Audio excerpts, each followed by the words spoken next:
अस्सलाम वालेकुम नाज़रीन, सुनो न्यूज़ पर आप देख रहे हैं प्रोग्राम लाइव जामी में आपके साथ मोहम्मद अशमजा।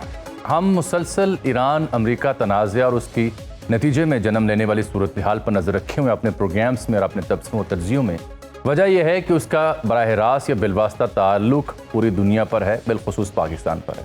हमारे मुल्क की सियासत की जो मुख्तलिफ रागनियाँ आप सुन रहे हैं उनके ऊपर तो सुबह दोपहर शाम चर्चा होती है, लेकिन ये मुद्दा इंतहाई अहम है क्योंकि अब सूरत हाल संगीन हो रही। इसके बावजूद कि देयर इज़ अ प्रपोजल कि 10 रोज़ के लिए MOU बहाल कर दिया जाए, सीज़ फायर कर दिया जाए, बट अभी तक के जो इंडिकेटर्स हैं एज एफ नाउ वो कुछ और ही कहानी बयान करते हैं। फॉर इंस्टेंस, जब पेंटागन के तर्जुमान पहली बार तस्दीक करें कि यस 7 जुलाई से अब तक 100 से ज़ायद अमरीकी फ़ौजी ज़ख्मी हुए, 3 उसके अमरीकी फ़ौजी मारे भी गए हैं। जब बहरीन के डाटा सेंटर अमेज़ॉन पर ईरान के हमले कामयाब हो जाएं, उर्दन में वाक़े अमरीकी जो शेल्टर्स हैं, अमरीकी कॉम्प्लेक्सेस हैं जहां पे उनके फ़ौजी रहते हैं, उनको निशाना बनाया जाए, हैंगर्स में खड़े MQ-9 ड्रोन्स हों या F-15E तैयारे हों, उनको टारगेट करने की तस्दीक हो रही हो, तो इसका मतलब है कि Iran is coming up with something new. और फिर वॉल स्ट्रीट जर्नल आज अगर खबर छापे 4-5 मुख्तलिफ सहाफ़ियों के तवस्सुस से इसराइली सोर्सेज को साइट करे। आपने एक पहाड़ का नाम सुना होगा जो हालिया दिनों डोनाल्ड ट्रंप की ज़ुबान पर बहुत आम हुआ, पिकैक्स माउंटेन, जिसे फ़ारसी ज़ुबान में कोहे कलंग गज़ला कहा जाता है। वस्ती ईरान में ये वाक़या है, इस्फहान सूबे में, नेतन्स के बहुत करीब। वहाँ ये खबर दे रहा है बैनुल-अक़वामी मीडिया कि ईरान ने सबके बीच 100 मीटर गहराई के अंदर सेंट्रीफ्यूजेस और एनरिच्ड यूरेनियम मुंतकिल कर दिया है, और ये अमरीकी जदीद तरीन तैयारे जो हैं, उनके जो बॉम्ब्स हैं, उनकी पहुँच से दूर हो चुका है। तो इसका मतलब ये है कि सूरत हाल संगीनी की जानिब जा रही है। इसका दूसरा सबूत ये कि हौसीज़ जो यमन में, वो मुसलसल हरकत में, बाबुल मंदब में सऊदी अरब की सप्लाई और नाकाबंदी करने का ऐलान उन्होंने किया, जिसके जवाब में सऊदी अरब की आज स्टेटमेंट सामने आई कि वो और उनके इत्तेहादी रद्द अमल देंगे। अब लफ्ज़ जब वो इत्तेहादी इस्तेमाल करते हैं तो उससे मुराद क्या है, ये एक अहम पहलू। और फिर ईरान के वज़ीर दाखिला सिकंदर मोमनी वो पाकिस्तान के दौरे पर हैं। तो ये है खुलासा इस सूरत हाल का, जिसके ऊपर बात करने के लिए आज हमने ज़हमत दी है। General retired Zahid Mahmood, very competent voice, कई दिहाइयाँ पाकिस्तान को दी इन सर्विस भी और उसके बाद भी। और हमें ज्वाइन कर रखा है जनाब ज़ाहिर शाह शिराजी साहब ने, सीनियर सहाफ़ी हैं, तज्ज़ियाकार हैं, इंतहाई रैशनल के साथ बात करते हैं। आप दोनों का बहुत शुक्रिया जनरल साहब। फर्स्ट ऑफ ऑल, ये पेंटागन की जानिब से मैं देख रहा था उनका जो तर्जुमान है, अगर वो ये तस्दीक करे कि 7 जुलाई से अब तक 100 से ज़ायद अमरीकी फ़ौजी जो हैं वो ज़ख्मी हुए, Shawn Parnell, what does that mean sir for America? दुनिया की सुपर पावर के पेंटागन का तर्जुमान कहे कि हाँ 100 से ज़्यादा ज़ख्मी हुए, इसका मतलब क्या है? पहले तो ये बताएं। जी बिस्मिल्लाहिर्रहमानिर्रहीम। जामी साहब, thank you very much for having me, और शिराजी साहब को भी मेरा बहुत सलाम। इट इज़ ऑलवेज प्लेयर इनके साथ प्रोग्राम करने का। देखिए, एक तो पहली बात यह कि एक जो इनकी स्ट्रेटजी होती है या एक जो SOP है कि दे show very less casualties Americans की चीज, और वो बड़ी कम उसकी इंफॉर्मेशन जाने देते हैं कैजुअल्टीज की और इंजर्ड पीपल की। और पोस्ट ट्रॉमा तो खैर मैंने खुद देखा अमेरिका में जाके। लाइफ एज अ कॉस्ट, जब आप अपनी वॉर नहीं लड़ रहे होते, किसी और सरजमीन पर लड़ रहे होते, यही ट्रॉमा इन्होंने गुजारा है अफगानिस्तान के अंदर। अफगानिस्तान से जो इनका निकलने की एक रीज़न यही थी कि लॉट मैनी केसेस कैजुअल्टीज, लोग मरे भी, डेथ्स भी हुई, इंजर्ड भी हुए। आज भी बहुत से वॉर एम्पटीज वहाँ पे फिर रहे हैं, एम्पुटेशंस हो गई, बॉडी लिम्स गए, और बहुत सारी फैमिलीज इनकी शैटर हुई। ये जो पोस्ट ट्रॉमा वॉर है अफगानिस्तान के ऊपर, आप देखें ना, एक सोल्जर आया है अमेरिका से इतना दूर अफगानिस्तान में लड़ रहा है और उसको समझ भी नहीं आ रही कि मैं क्यों लड़ रहा हूँ। यही कंफ्यूजन यहाँ पे है। तो एक साइकोलॉजिकल डोमेन होती है एक सोल्जर की। आप अपने मुल्क के लिए लड़े, आप अपनी कौम के लिए लड़े, अपने नेशनल ऑब्जेक्टिव पर्पस के लिए लड़े, तो एक आपकी स्पिरिट इज डिफरेंट, चाहे आप किसी रिलीजन, किसी मुल्क कहीं से भी हो। जब आप किसी और की जंग लड़ रहे होते हैं, अमेरिका में मेजर सेंटिमेंट क्या है? पूरी अवाम उनकी बता रही है, more than 65%, we are not with this war, we are not behind this application. तो सोल्जर वैसे ही डिमोरलाइज हो जाता है। और ऑफ कोर्स अगर ये कैजुअल्टीज शुरू में बता देते तो और ज्यादा इसका नेगेटिव इंपैक्ट आना था। और इस वॉर के साथ साथ इतनी ज्यादा जामी साहब पॉलिटिक्स इन्वॉल्व है कि आप, वो कहते हैं एक जरा सा गलत स्टेप आपका हुआ नहीं तो अपोजिशन वो कहते हैं सींगों पे आपको उठा लेगी, और वो ऐसा ही हो रहा है। आज भी जो कैपिटल हिल है उसके ऊपर सवाल यही पैदा हो रहा है कि 10 दिन की फिर आपने फर्दर एप्लीकेशन कर ली। ये आज की लेटेस्ट मैं आपको बता रहा हूँ कि आपने फर्दर 10 दिन की और मिलिट्री एस्केलेशन कर ली। what war conditions और रीजनल जो जियोपॉलिटिकल सिचुएशन है या जो वॉर की सिचुएशन है उसमें क्या तब्दीली आई है? ये जनरल साहब बड़ा अहम नुक्ता आपने बयान किया। थोड़ी सी मजीद मैं इजाफा कर दूं, आप बिल्कुल ठीक कह रहे हैं, क्योंकि जब ये खबर छापी CNN और दीगर ने तो वो आखिरी साथ जुमला ये भी लिख रहे हैं कि एज पीट हेग्जिथ फेसेस सेनेटर्स को जवाब देना उसने जाके वहां पे, he will be answerable there sir. Yes जी बिल्कुल, तो वो पॉलिटिक्स भी इसमें शामिल है। नेतन्याहू ने अपनी पॉलिटिकल एडवांटेज, अपनी political revival, survival and revival दोनों के लिए they pushed President Trump into it. There is lot behind this war other than the political objectives of America. तो ये इसी तरह रहेगी, डिमोरलाइज होती हैं फोर्सेस जी। और अभी अगर कोई मेजर इंसिडेंट हो जाता है इस रीजन के अंदर, कोई मेजर एसेट और अमेरिकन हिट हो जाता है, तो then we have a serious situation. That's why I think Iran जो है वो वैसा निकलेगा नहीं जैसा लोग मोस्टली असेस कर रहे हैं कि शायद जल्द वॉर की उसके प्रेशर्स बढ़ेंगे। वो मेरे ख्याल में they still have lot of space for taking more pen. बिल्कुल ठीक, इरानियंस बिल्कुल ठीक सर। अभी मैं बाबुल मंदब और यमन वाली बात भी करनी, लेकिन ज़ाहिर शाह साहब को भी प्रोग्राम में खुश आमदीद सर, बहुत शुक्रिया आपके वक्त का। ज़ाहिर साहब यही बात मैं आपसे समझना चाह रहा हूँ कि ये उर्दन, बहरीन, कुवैत स्पेसिफिकली इनको टारगेट, अमेजॉन डाटा सेंटर से लेके बहरीन के ऊपर कल की खबर थी कि उनकी सिविल एविएशन अथॉरिटी ने बताया कि सिस्टम जैम करने की कोशिश की ईरान ने। सो यानी सिर्फ अमरीकी जो बेसिस हैं उनको टारगेट नहीं किया जा रहा, अदर वे अराउंड भी इन ममालिक को डैमेज किया जा रहा है, उनके लिए प्रॉब्लम क्रिएट की जा रही है। ईरान के इसमें ऑब्जेक्टिव्स क्या हैं अदर देन बेसिस को टारगेट करने के हवाले से? बहुत बहुत शुक्रिया जामी साहब, और जाहिद साहब को बहुत मेरा सलाम। हमेशा आप हमसे वॉर जोन के अंदर भी सीखते रहे और अभी भी सीख रहे हैं। अल्लाह पाक इन जैसी आवाज़ों को हमारे लिए हमेशा रखे और हमें गाइड करते रहे। मैं इंपॉर्टेंट चीज़ देखें, हम पहले बार बार एक ही बात करते रहे, आपके साथ डिस्कशन में भी बात हुई कि बहरीन, यूएई, कुवैत, मतलब इसमें आपको दूसरी राय नहीं है कि they were the front line bases of the Zionist network, जो यहाँ आपके लिए एक बहुत बड़ा, यानी apart from the American bases जिनको टारगेट किया गया, लेकिन ये वो आपके सीक्रेट और कैमोफ्लाज किस्म के फ्रंट लाइन बेसिस थे जिनके बहुत सारे काम थे, जो they were totally focused on the Pacific. आपके सेंट्रल एशियन ममालिक से लेके रशिया, चाइना, पाकिस्तान, यानी आपके गवादर, सी पैक और ये तमाम चीज़ें they were part of that project. Even Chabahar अगर आप उसको एक्सपेंड करें तो ये इतना सादा मामला नहीं था, और ईरान के लिए शायद एक सबसे अच्छा मौका उसको मिला कि उन्होंने जो ऑपरेशनल बेसिस थे वो मुकम्मल तौर पर वेप आउट किया। अब आप देखिए 230 टारगेट हिट हुए हैं मिडल ईस्ट के अंदर अब तक। ये जो बाकी 10 दिन की जंग जो अभी हुई है, इसके अलावा जो पहले आपको जितना गूगल एनालिसिस और डेटाबेस आपको मिला था उसके मुताबिक, और तकरीबन 13 ओवरऑल जितने ऑपरेशनल बेसिस थे वो रिलोकेट भी हुए।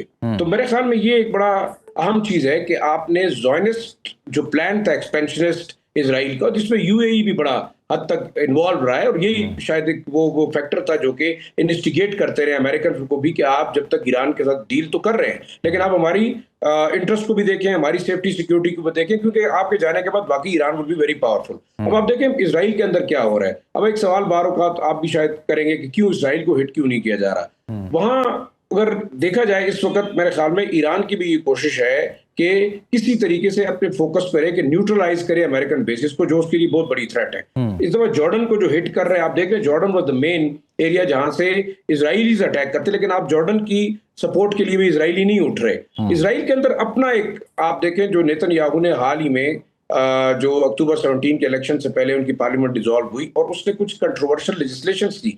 सबसे इंपॉर्टेंट लेजिस्लेशन आप देखें वो क्या थी, वो ये थी कि जो आपने एक टोटल एक लिहाज से लीवरेज दे दिया उन ऑर्थोडॉक्स जो जूइश यूथ थे कि आप, there is no compulsion on you कि आप इजरायली फौज के अंदर शामिल हो। फिर वहाँ कॉन्फ्लिक्ट एक और ये पैदा हुआ कि आईडीएफ की चीफ जो है आयल जेमेर, वो ये कह रहे थे कि जनाब हमारे पास तो 12,000 लोग पहले कम है, 72,000 आप जो ऑर्थोडॉक्स यूथ को एक लेवरेज देंगे कि आप कंपल्शन जो है वो आपकी इजरायली आर्मी के अंदर सर्विंग की वो आप ना करें, तो we are going to fight. तो वो एक इंटरनल मामला भी लग रहा है। और मेरे ख्याल में ईरान जिस तरीके से मेरे ख्याल में हिट किया है इस वक्त, नुकसान और फायदे की अगर हम बात करें, बिल्कुल कोलेटरल लॉस भी हुआ है ईरान का, सही है। ह्यूमन लॉस भी है, लीडरशिप का भी जो लॉस हुआ है वो बिल्कुल इररिपेयरेबल है। लेकिन उसने सिंबॉलिकली आपके दो बड़े जो एक्सपेंशनिस्ट डिजाइन के वाले मुल्क थे, एक अमेरिका और एक आपका जीनोसाइडल जो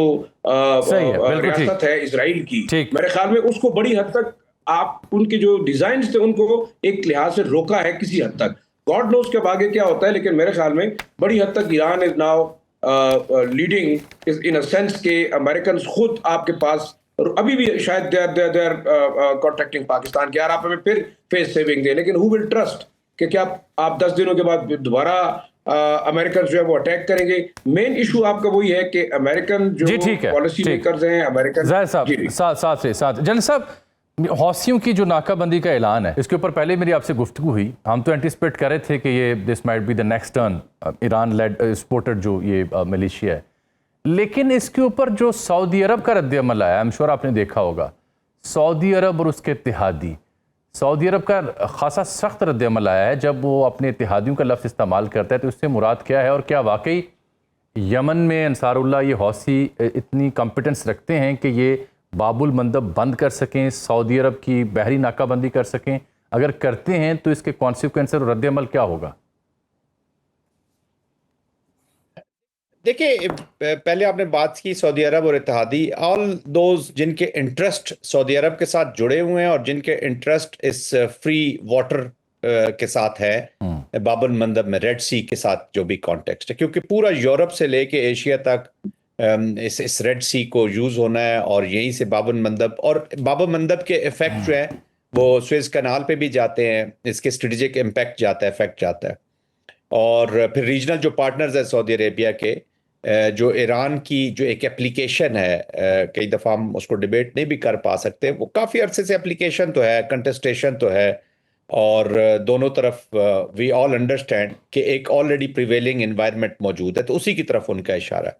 जहाँ तक कोर्सेज की कैपेसिटी कैपेबिलिटीज़ का ताल्लुक है, देखिए वो सना में बैठे हुए हैं, they have the capacity capability to disruptive operations कर सकते हैं बाब मंदब में, लेकिन मुकम्मल उसको बंद कर लेना for a long period of time, बिल्कुल उसको रोक लेना, that will not be possible, बहुत मुश्किल हो जाएगा। उसकी वजह यह है कि जो ही बाब मंदब बंद करेंगे तो स्टेक्स हाई होंगी, और स्टेक होल्डर्स की इस वक्त तक तो लिमिटेड स्टेक होल्डर्स हैं, और ईरान की पॉलिसी और स्ट्रेटजी ये लग रही है, मिलिट्री स्ट्रेटजी जो सामने नजर आई है, कि expand the war, bring more characters into the war. जब बाब मंदब आप बंद करेंगे तो फिर यूरोप को आप नेटो के ऊपर भी, मैंने बताया जैसे यूरोपियन कंट्रीज का ज्यादातर एशिया के साथ कनेक्शन है, और इंडियन सी तक आपने आना है, अरब सी तक, तो फिर उनके ऊपर भी प्रेशर बढ़ेगा। एंड आपको याद होगा जो सेक्रेटरी जनरल थे नेटो के, उनकी जो अभी टर्किया में जो स्टेटमेंट आई है, उन्होंने जस्टिफाइड एक्शन करार दिया अमेरिकन अभी जो रिस्पॉन्सेज गए हैं जब इन्होंने बंद किया इसको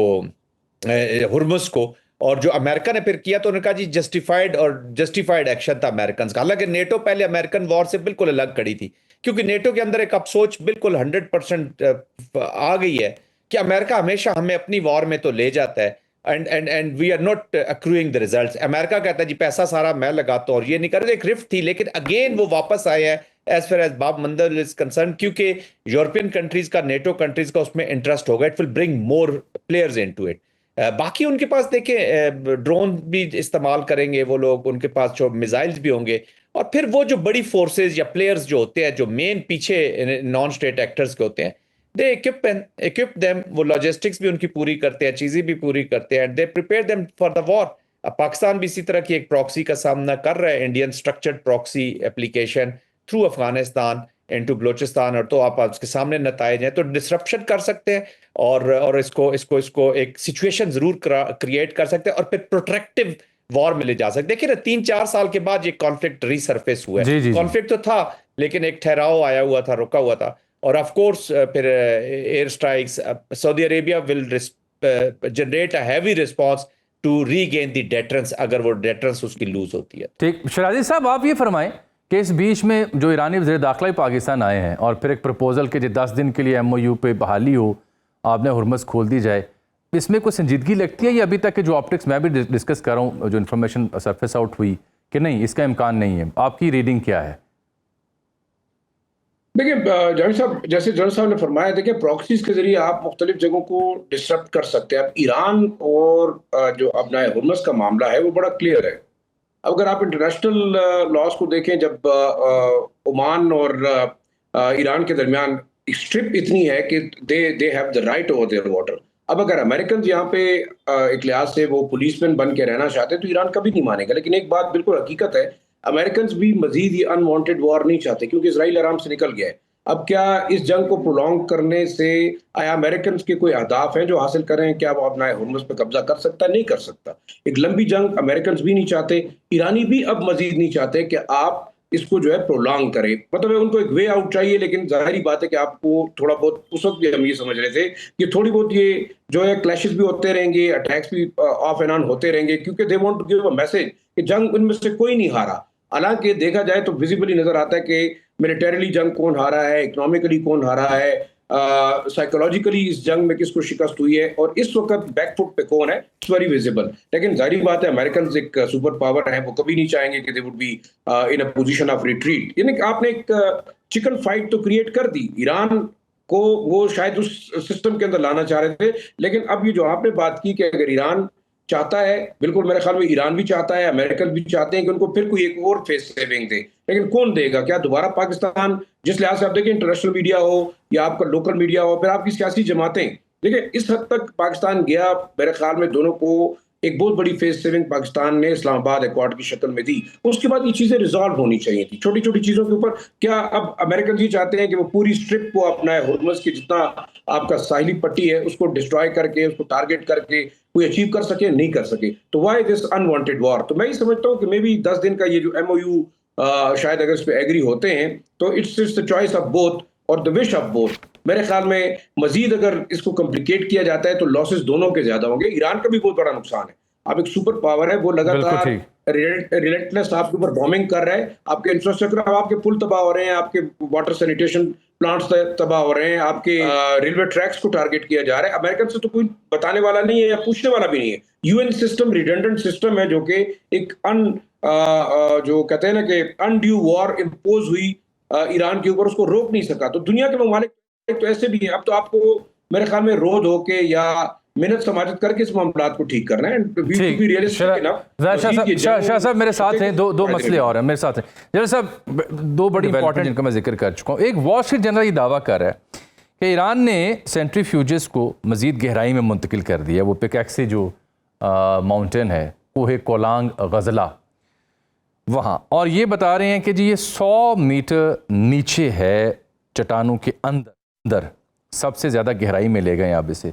और इनका दावा है कि ना सिर्फ अफजूदा यूरेनियम बल्कि जो सेंट्रीफ्यूजेस दरकार होते हैं मामला के हथियार बनाने के लिए, वो भी वहाँ मुंतकिल कर दिए गए हैं। जंग हो, हमले हों, रिगार्डलेस ऑफ दैट, ये B-52 या B-2 जो भी उनके नाम है तैयारों के, उनकी पहुँच से दूर रहेंगे ये। और साथ मैं देख रहा हूँ कि वॉशिंगटन पोस्ट की एक और ख़बर कि अमेरिका जो है उसका स्टॉक पाइल पैट्रियाट का और थार्ड इंटरसेप्टर्स का ये डिप्लीट हो रहा है।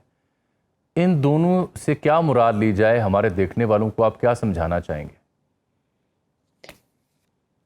देखिए, एक तो जामी साहब, ये जो आर्टिकल्स लिखे जाते हैं या इस तरह की जो असेसमेंट दी जाती है, इसका एक मकसद जरूर होता है जी। अच्छा, एक तो मकसद, बेशक वॉशिंगटन पोस्ट लगे, क्रिटिक भी करते हैं सारे पे, पॉलिटिक्स पे तो क्रिटिक कर सकते हैं, बट नेशनल एफर्ट पे वो हमेशा बड़ा क्राफ्टी चलते हैं and they create an environment. सही। और एक तो अगर जंग प्रोलॉन्ग हो रही है और न्यूक्लियर भी अभी नहीं, एक तो पॉलिटिकल ऑफ कोर्स प्रेशर बढ़ेगा प्रेसिडेंट ट्रंप के ऊपर कि जी आप तो रोज क्लेम कर लेते हैं।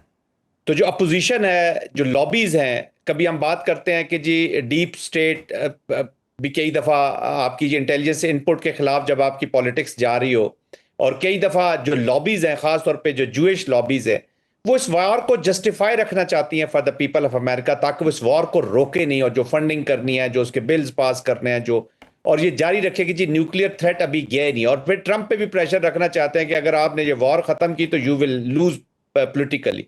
तो मेरी नज़र में तो ये एक वो प्रेशर पॉइंट्स भी है। बहरहाल अगर प्रेसिडेंट ट्रंप कई दफ़ा क्लेम कर चुके हैं जी कि हमने बिल्कुल तबाह बर्बाद कर दिए हैं, देयर इज नो न्यूक्लियर, बहुत पीछे चले गए हैं, और एक रीज़न ये भी हो सकता है कि वॉर को कंटिन्यू रखें जब तक हम इन तक पहुंचते नहीं हैं। तो it is test of both military and political leadership. दूसरा देखिए, इस वक्त जो ईरान की सिचुएशन है, ईरान जो है जामी साहब, वो मेरे ख्याल में ये जो अभी 10 डेज की आप बात भी कर रहे थे सीज फायर की, जब किसी भी मिलिट्री पॉलिसी को बनाना, मिलिट्री स्ट्रेटजी को बनाना बड़ा आसान होता है, initiation of war is very easy, exit strategy बनाना बड़ा मुश्किल होता है। और एग्जिट स्ट्रेटजी सिर्फ मिलिट्री नहीं बनाती, एग्जिट स्ट्रेटजी आपकी पॉलिटिक्स, आपकी डिप्लोमेसी और मिलिट्री तीनों मिलकर बनाती है। मुझे इस वक्त जो सबसे बड़ी कंफ्यूजन आ रही है कि वो अमेरिका की there is no exit strategy from this war नजर सामने नहीं आ रही। और जब क्याटिक सिचुएशन हो जाती है, जब बिग पावर के पास एग्जिट स्ट्रेटजी ना हो, छोटे के पास स्ट्रेटजी ना हो ना एग्जिट की, तो वो इतना फर्क नहीं डालती।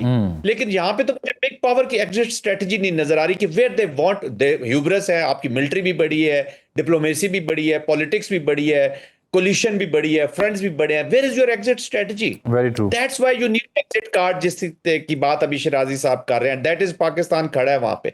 But I don't think so कि ईरान के अंदर भी डिवीजन है सोच में। एक सोच ये कहती है कि ये 10 दिन बेवकूफ बनाना चाहते हैं, मार्केट्स को नॉर्मल रखना चाहते हैं, 10 दिन के बाद ये फिर हमले करेंगे। और मिलिट्री जो एप्लीकेशन हो रही है ईरान के अंदर, वो माइंड डेफिनेटली उनको कह रहा होगा कि हमने बहुत कुछ अचीव कर लिया है, अभी आप सीज फायर करेंगे। तो मिलिट्री कभी भी नहीं चाहती कि continuation of operation protected period. वो कहता है जो मैंने इफेक्ट जनरेट कर लिया, अब इसी से पॉलिटिशियंस का काम है कि विक्ट्री निकालें।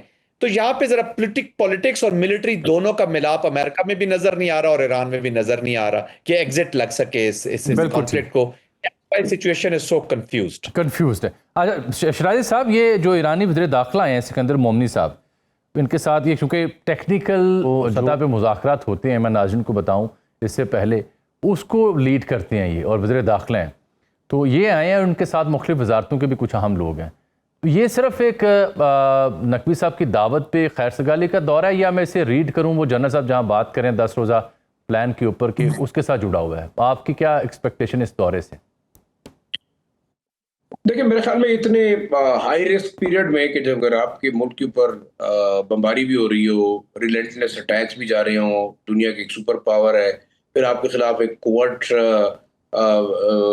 साइबर वॉर भी जारी है, तो मेरे ख्याल में आई थिंक इतना खैर सगाली का दौरा इस वक्त में शायद मैं समझता हूँ कि नहीं होगा। It's very important.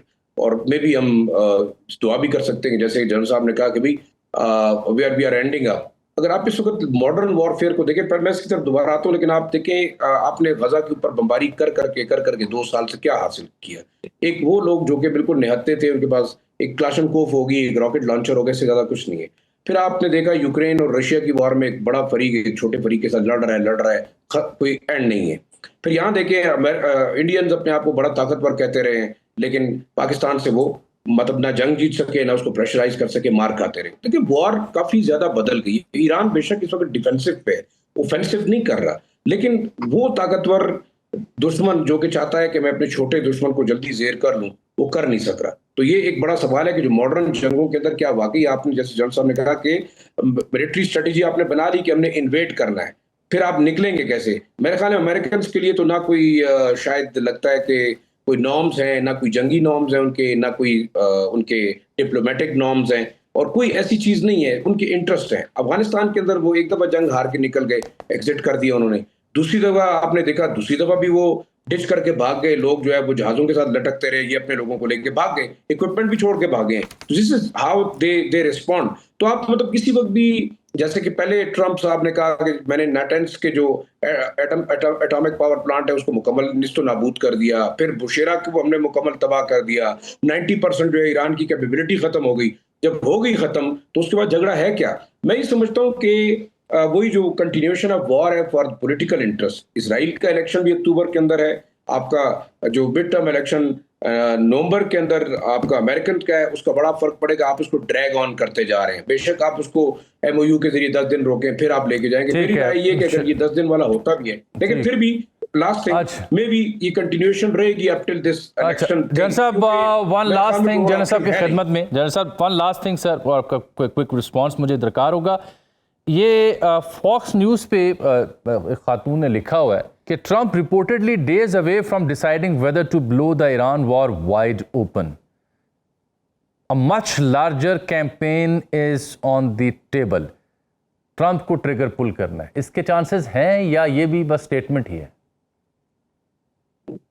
नहीं देखिए, विद प्रेसिडेंट ट्रम्प तो एनीथिंग इज एक्सपेक्टेड जी, टू बी वेरी ऑनेस्ट। इतनी अनप्रेडिक्टेबिलिटी है कि वॉर को, मैंने अर्ज किया कि जब ये जो बिग पावर जब कंफ्यूज होती हैं, जब ये बिग पावर तो ये क्यास छोड़ के जाती हैं, तो वो इस कॉन्टेक्स्ट में हो भी सकता है कि वो जैसे अभी शराजी साहब भी कह रहे हैं, जैसे अफगानिस्तान में छोड़ के भागे और ये वो, तो उससे पहले एक बिगर एप्लीकेशन करेगा और कहेगा जी मैंने अपने मिलिट्री अहदाफ पूरे कर लिए हैं, हुर्मुज़ जाने, रीजन जाने, और जिनको डिस्टर्ब हो रही हैं यूरोप खास तौर पे, वो they are responsible for this, वो अब इसको ठीक करें और वो निकल जाएगा। क्याटेक अफगानिस्तान छोड़ गए, क्याटेक इराक छोड़ गए, वियतनाम क्याटेक छोड़ के चले गए, तो ईरान उसमें ऐड हो जाएगा। लेकिन हैविंग सेड दैट, जो पोस्ट वॉर रीजन है वो फिर बहुत बड़ी जंग के अंदर चला जाएगा, एक prolong no war no peace की एनवायरनमेंट आ जाएगी और इजराइल एक विनिंग एंड पे खड़ा होगा और अपने एक्सपेंशनिस्ट पॉलिसीज को चलाता रहेगा। That is the biggest issue जो हम ईरान पे भी थोड़ी सी क्रिटिक करते हैं, उसी कॉन्टेक्स्ट में करते हैं कि आप रीजन को भी थोड़ी सी अपने ज़हन में रखें and go on the chessboard with cooperative mode. बिल्कुल ठीक, बहुत शुक्रिया जनाब जनरल महमूद साहब, जनाब ज़ाहिर शाह शुराइसी साहब, आप दोनों की कीमती वक्त का। ये ईरान अमेरिका कॉन्फ्लिक्ट के ऊपर ताज़ा तबसरा था, माहिरीन की राय आपने देखी।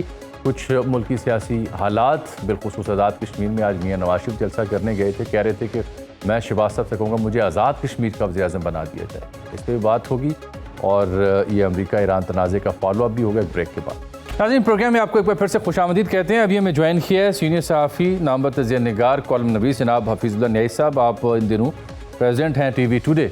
बहुत शुक्रिया न्याई साहब आपके कीमती वक्त का। मुल्क की सूरत हाल पर गौर करना है और आपकी राय दरकार है। देखिए, आज कुछ देर पहले मियाँ नवाज शरीफ साहब आज़ाद कश्मीर की इंतखाबी मुहिम में पहुँचे हैं और बिलावल भी वहाँ पे हैं। तो मियाँ साहब ने एक ऐसी बात की जो मुझे बहैसियत पाकिस्तानी, बहैसियत सहाफ़ी और बहैसियत कश्मीरी सुन के बहुत अच्छी लगी। गो कि उसमें एक अज़राह मुरव्वत का पहलू है, लेकिन ज़रा आप सुनिएगा आप भी और नाज़रीन के मियाँ साहब क्या कह रहे हैं, फिर मैं आपकी राय जानता हूँ। देखिए जी। बल्कि मैं मरियम को ये कह रहा था, ये राजा साहब भी खड़े हैं और मैंने कहा कि देखो मरियम, ये मेरा दिल चाहता है कि इलेक्शन में अगर हमें कामयाबी मिलती है ना तो इंशाअल्लाह ताला, तो मैं शहबाज शरीफ से, मेरा दिल चाहता है कि मैं उनको कहूं कि आज़ाद कश्मीर का मुझे वज़ीर आज़म बना दें नवाज शरीफ को। मेरा दिल चाहता है कि अगर हमें आज़ाद जम्मू कश्मीर के इंतखाबात में कामयाबी मिलती है, यानी नून लीग को, तो मैं शहबाज शरीफ साहब से कहूँ कि मुझे आज़ाद कश्मीर का वज़ीर आज़म बना दें। न्याय साहब, मैं इसे अज़राह मुरव्वत बयान नहीं, संजीदा बयान समझूंगा, बना देना चाहिए, हरज क्या है इसमें? मेरा ख्याल है कि दूर की कौड़ी है। ज़ाहिर है कि उन्होंने अपना एक मुहिम को उठाने के लिए, अपने वर्कर को हौसला देने के लिए और एक जोश और वलवला पैदा करने के लिए बहुत खूबसूरत बात की है। मैं बिल्कुल आपकी बात से मुत्तफिक हूँ कि बहुत ही अच्छी बात की है। बड़ा अच्छा लगा है इस तरह की बात करते हुए, ये नया अंदाज से उन्होंने अपनी कैंपेन चलाई है। और मेरा इससे ज़्यादा मैं क्या कह सकता हूँ कि वो चूँकि पंजाब पाकिस्तान के वज़ीर आज़म रह चुके हैं, तो किसी तौर पर भी आज़ाद कश्मीर के वज़ीर आज़म जो कई वजूहात की बिना पर, टेक्निकल, लीगल और बहुत सी दूसरी चीज़ें हैं कि वो नहीं बन सकते। और उनको भी पता है, ज़ाहिर है उन्होंने जो कहा है वो मुझ जैसे आप जैसे लोगों को उन्होंने हौसला दिया है। और बाजार अगर इतना मैं कहूँगा कि अगर आपको मिल जाए तो कम से कम अपने जैसा ही वज़ीर आला चुने, जो किसी का मोहरा ना हो और कुछ अपनी मर्ज़ी से आज़ाद कश्मीर के मुताबिक आज़ाद कश्मीर की सूरत हाल से नबरदाज़मा हो और उसको आज़ाद कश्मीर को उसका तशख़्ख़ुस जो है वो बहाल कर दे, जो कि हमने पिछले कोई एक दहाई से मुकम्मल मसख़ कर दिया है। पहले भी हम उसके साथ खेलते रहे हैं, लेकिन अब पिछले 10 सालों से हमने उसको मज़ीद मसख़ करके रख दिया है। मैं बिलावल भुट्टो ज़रदारी का जिक्र भी करूँगा। आपने देखा ही होगा, हमारे दोस्त कोलीग मंसूर अली ख़ान के साथ प्रोग्राम में थे, वो इलेक्शन के ऊपर बात हो रही थी, शफाफियत के ऊपर। तो वो कहते हैं जैसे पाकिस्तान में होते हैं वैसे ही इलेक्शन यहाँ होंगे। तो ये कोई ब्रेकिंग न्यूज़ नहीं है कि अगर वैसे ही इलेक्शन जो पहले हुए वैसे आज़ाद कश्मीर में होते हैं। ये बिलावल क्या कहना चाह रहे हैं सर, इसका क्या मतलब लिया जाए? अच्छा, बात ये थी कि बिलावल साहब तो मेरा ख्याल है कि जितनी खूबसूरत आर्टिकुलेट वो बात करते हैं, मुझे लगता ही नहीं है कि वो एक जो है जो उम्र या उनका जो तजर्बा है वो उससे मुताबिकत रखता है।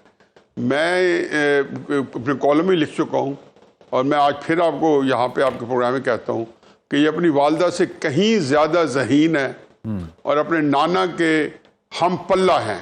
अच्छा, ये आपको एक तजर्बाकार आदमी बता रहा है जिन्होंने इनके नाना को मिला हुआ भी है, उसको बहुत दफ़ा सुना हुआ भी है, और उसका ज़माना जो है उस पर बीत भी किया है। एक एक लम्हा उसके जो खलवतों से भी वाकिफ़ है, उसकी जलवतों से भी वाकिफ़ है।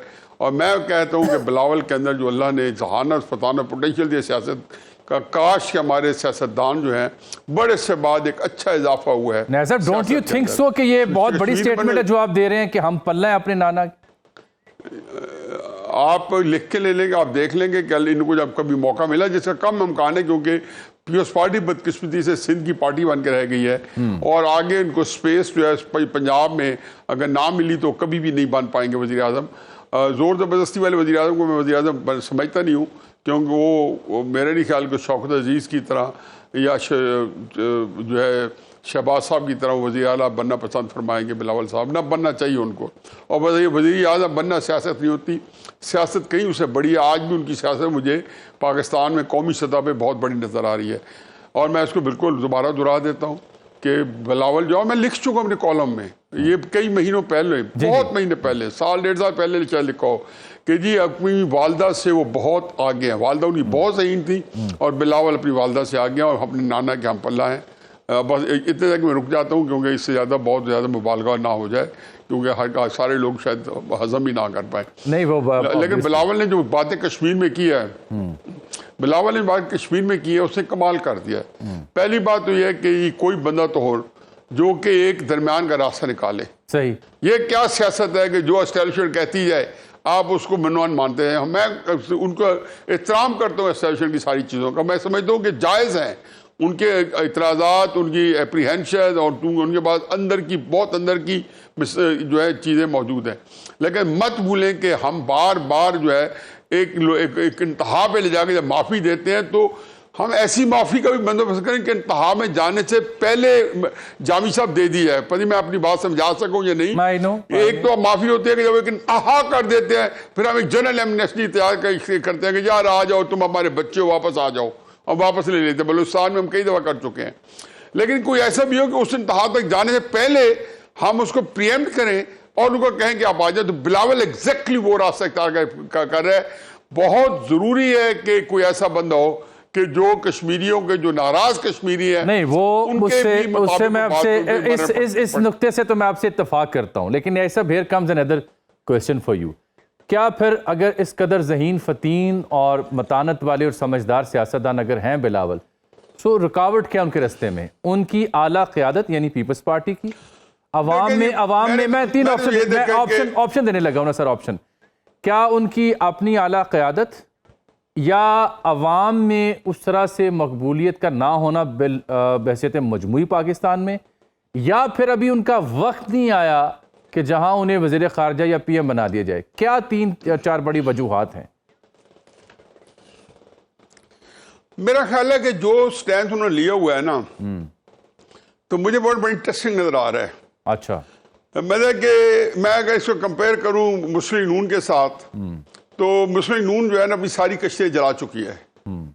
मतलब आज की क़यादत जो है, मैं फिर एक बड़ी स्टेटमेंट दे रहा हूँ, आज की क़यादत जो है चंद साल बाद या उससे भी कुछ पहले जब जेल में होगी, तो ये आपका जो बड़ा भाई कह लें, है तो मेरे बेटों के बराबर, तो जो मैं जो है ना ये वाहिद बंदा होगा उन मादूद चंद में से एक होगा जो जान हथेली पे रख के लोगों केस लड़ रहा होगा।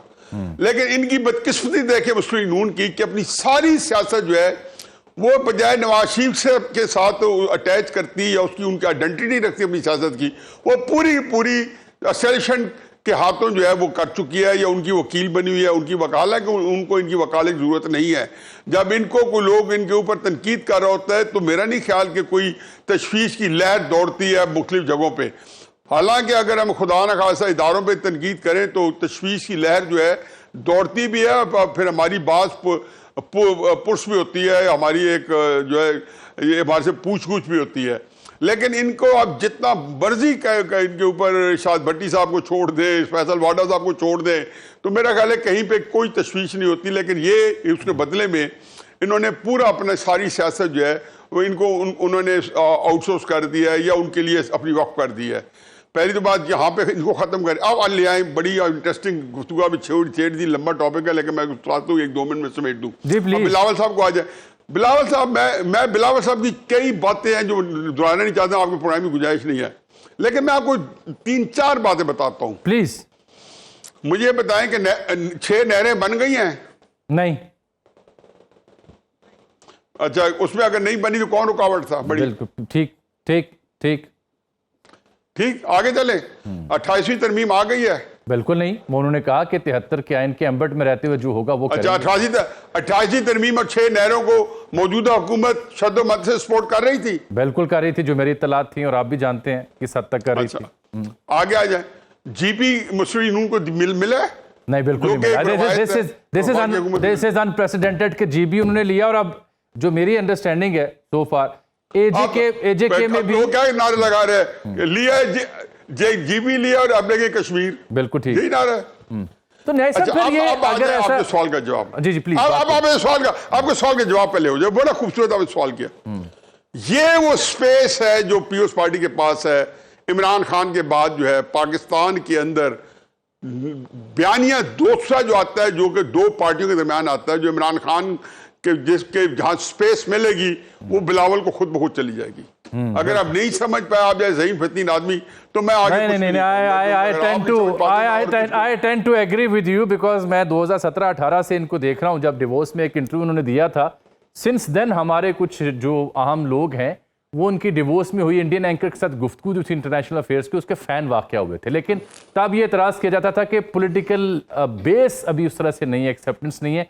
राइट नाउ जो आपने तज्जिया दिया कि अब वो स्पेस बन रही है जस्ट बिकॉज खान साहब के अदम मौजूदगी में, जो स्पेस है जो नून लीग ने छोड़ी वो टेक्निकली बनती है। मैं एक फिक्र और ऐड करता जाऊं, जब मैंने लाहौर में इलेक्शन लड़ा, मैंने कहा ये इनको 20 हज़ार वोट्स मिल गए तो उनकी कामयाबी है। क्योंकि ये और कुछ नहीं चाहते, ये सिर्फ अपनी प्रेजेंस को यहाँ रखना चाहते हैं। ये सिर्फ अगला इलेक्शन भी लाहौर में हार जाए 2029 का, लेकिन 2033 में देखेंगे कि इनके पास 3-4 सीट्स होगी लाहौर की। बिल्कुल ठीक, क्योंकि इमरान खान देखें, एक स्पेस जो नवाज शरीफ के साथ पीपुल्स पार्टी ने खुद इमरान खान को दी थी 2009 से लेके 2008 से लेके 2013 तक प्रैक्टिकली, और 2011 मई 2011 तक पंजाब के अंदर पीपुल्स पार्टी और मुस्लिम नून की जो जॉइंट हुकूमत थी, वो स्पेस थी जो 2011 के जलसे को तारीखी जलसा बनाया था, वो इमरान खान साहब का शिफ्ट हो गई थी। अब वो स्पेस फिर मुस्लिम लीग नून के पास नहीं जाएगी,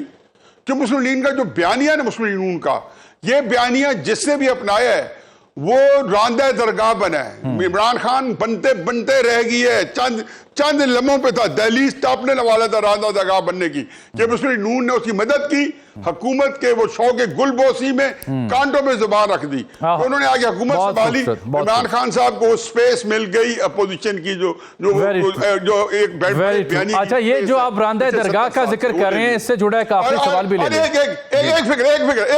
एक फिक्र वो बड़ा इंपॉर्टेंट है। तो अगर ये बड़ी बिग अगर है, इसको के वास्ते अपनी मुस्तकबिल की प्लानिंग में ना निकालें, अगर मेरे मुताबिक करें, बात आपने कोई सोचनी है तो। अगर बिलावल ने इमरान खान का, नवाज शरीफ का और जुल्फ़िकार अली भुट्टो का वो वाला बाइनिया अडॉप्ट किया जिससे उनको रिफतें मिली हैं, अगर उसकी हिम्मत पड़ गई, जो है बिल्कुल ठीक, बिल्कुल ठीक। अच्छा जी, चूंकि आप कह रहे हैं रांदा दरगाह का आपने जिक्र किया, ये एजाजुल हक साहब आपके पुराने जानने वाले, वो अगले दिन नईम भट्ट साहब को कह रहे थे कि हम लाज़िम मलजूम है, ये कहानी दुरुस्त नहीं होती, हुकूमत का तख्त कब तख्ता बने पता नहीं चलता, जिसके लिए स्पेस नहीं होती उसके लिए स्पेस निकल आती है। एजाजुल हक साहब और कुछ दीगर माहिरीन इस्लामाबाद पिंडी से कोई अजब बातें कर रहे हैं इन दिनों, क्या समझूं मैं? देखिए, इमरान खान साहब की कोई एस्टैब्लिशमेंट से लड़ाई तो नहीं हुई। इमरान खान साहब के एस्टैब्लिशमेंट को लड़ाई नहीं, उनका तो यह था कि आपसे हुकूमत चल नहीं रही, आप मुझसे ज्यादा इसको वॉच कर रहे थे, रोजाना करंट अफेयर का प्रोग्राम कर रहे हैं पिछले 10 साल से। मुझे बताएं कि क्या लड़ाई कोई है, कोई तलखी हुई है? नहीं हुई। बुज़दार से शुरू हुआ तो मरकज में पहुंचा जी कि जी जो वजारत दाखिला है वो किसी को दे दे, चलो जी इजाजत ब्रिगेडियर साहब को दे देते हैं, आप चला लें इसको भी, बाकी ये लें। फिर नहीं जी ये मसला नहीं, फिर नहीं जी खान साहब खुद नालायक है। एग्जैक्टली यही रिपीट होगा। एक मिनट ठहरे न्याय साहब, अगर तब न्याय साहब ठहरेगा मुख्तर, अगर तब हुकूमत नहीं चल रही थी, अब चल मैं यही कह रहा हूँ। अच्छा। पहले तो बात है कि ये मेरे या जो अजमल सही। जामी साहब है उसके लिए इम्पोर्टेंट नहीं है, ठीक। लेकिन बाज हल्के हैं जो मेरे करीब है और आपके बहुत ज्यादा करीब है, उन्होंने दो बातें कर रहे हैं। एक बात ये कह रहे हैं कि हुकूमत नहीं चल रही, इसके वजीर नालायक है। दूसरी वो बात कह रहे हैं कि पंजाब की हुकूमत में करप्शन बहुत आम है। ये कोई सियासी जमात नहीं कर रही, ना तहरीक इंसाफ ये बात कर रही है, ना ये पीपल्स पार्टी कर रही है चलिए कि पंजाब के अंदर करप्शन आम है। ये बात अवाम, हम लाहौर में हम जहां बैठते हैं हमारी टॉक ऑफ द टेबल है, ठीक। क्या वहां ये गुफ्तगू करते हैं। सही। जब ये बातें शुरू हैं तो इसकी एक फिर जाए 6 महीने नहीं तो साल से 2 साल, तो इजाजुल हक साहब को कोई किसी किस्म की जिम्मेदारी ना ले, हाँ। क्योंकि इसके अंदर अजमल जामी साहब, हफीजुल्लाह न्याज़ी, इजाजुल हक साहब, हम सब गलत साबित हो सकते हैं। यहाँ पे किसी वक्त भी कुछ भी अनहोनी हो सकती है और उसकी वजह लड़ाई नहीं होगी, उसकी वजह ये होगी कि सम्राट संभाले इतने पाकिस्तान ने बड़े बड़े काम किए हैं और यहाँ पाकिस्तानी है कि नाशुक्रे वो 25 करोड़ लोग वो शुक्रिया अदा करने के लिए तैयार ही नहीं है। चलिए, वो मुतासर मेरा ख्याल है नहीं सब मुझे और आपको ना ऐसी गुफ्तगू को ऑनर यहाँ तक रोक देना चाहिए, बात हमें खाने की मेज पर करनी चाहिए सर। मैं आपसे इजाजत चाहता हूँ सर, बहुत शुक्रिया आपके कीमती वक्त का। नए साहब का बहुत ही इंपॉर्टेंट तज्जिया आपने देखा सुना, फीडबैक से आगाह कीजिएगा। कल मुलाकात होगी, अल्लाह हाफ़िज़।